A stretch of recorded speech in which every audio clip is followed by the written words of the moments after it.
വിജയൻ വിശ്രമ ജീവിതത്തിലേക്ക്. നിയമസഭയിൽ സജീവമാകില്ല. കെ.എൻ. ബാലഗോപാലൻ പ്രതിപക്ഷ നേതാവായേക്കും. 10 കൊല്ലം നന്നായി ഭരിച്ചിട്ട് കിട്ടിയത് നന്ദികേടെന്ന് പിണറായി വിജയന്റെ ഭാഗത്തു നിന്നും അടക്കം പറച്ചിൽ.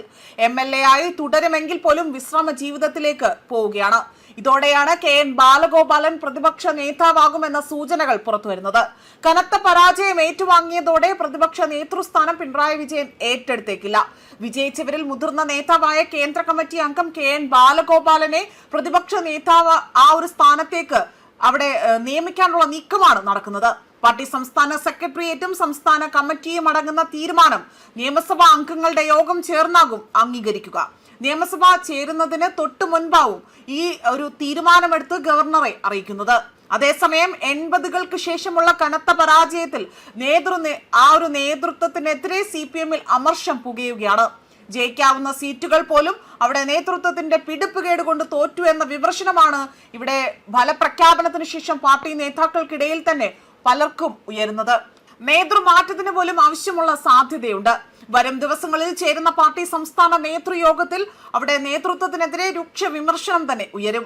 കണ്ണൂരിലെ രക്തസാക്ഷി ഫണ്ട് തട്ടിപ്പ്, MV ഗോവിന്ദന്റെ ഭാര്യ PK ശ്യാമളയെ തളിപ്പറമ്പിൽ സ്ഥാനാർത്ഥിയാക്കിയതും സംസ്ഥാനത്ത് വ്യാപകമായി തന്നെ തിരിച്ചടിക്ക് കാരണമായതാണ് പാർട്ടി നേതാക്കൾക്കിടയിലെ വികാരത്തിന് കാരണമായിരിക്കുന്നത്.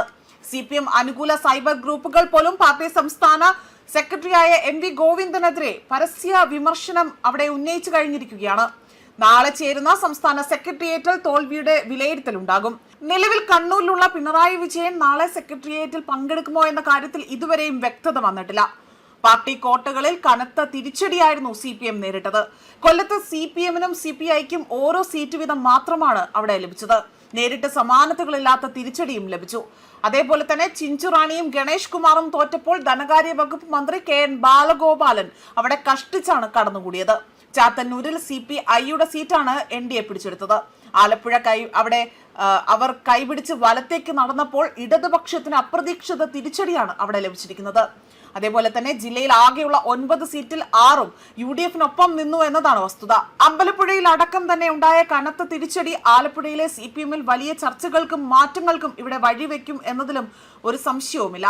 കോഴിക്കോട് 10 സീറ്റുകൾ LDF-ന്റെ കയ്യിൽ നിന്ന് പോയെങ്കിൽ പോലും ഏക വിജയമുണ്ടായ ബേപ്പൂരിലേത് അതൊരു നേട്ടമായി തന്നെ ചിത്രീകരിക്കാനാണ് ഇപ്പോൾ CPM നീക്കം നടത്തുന്നതും. ന്യൂസ് ഡെസ്ക് കർമ്മ ന്യൂസ്.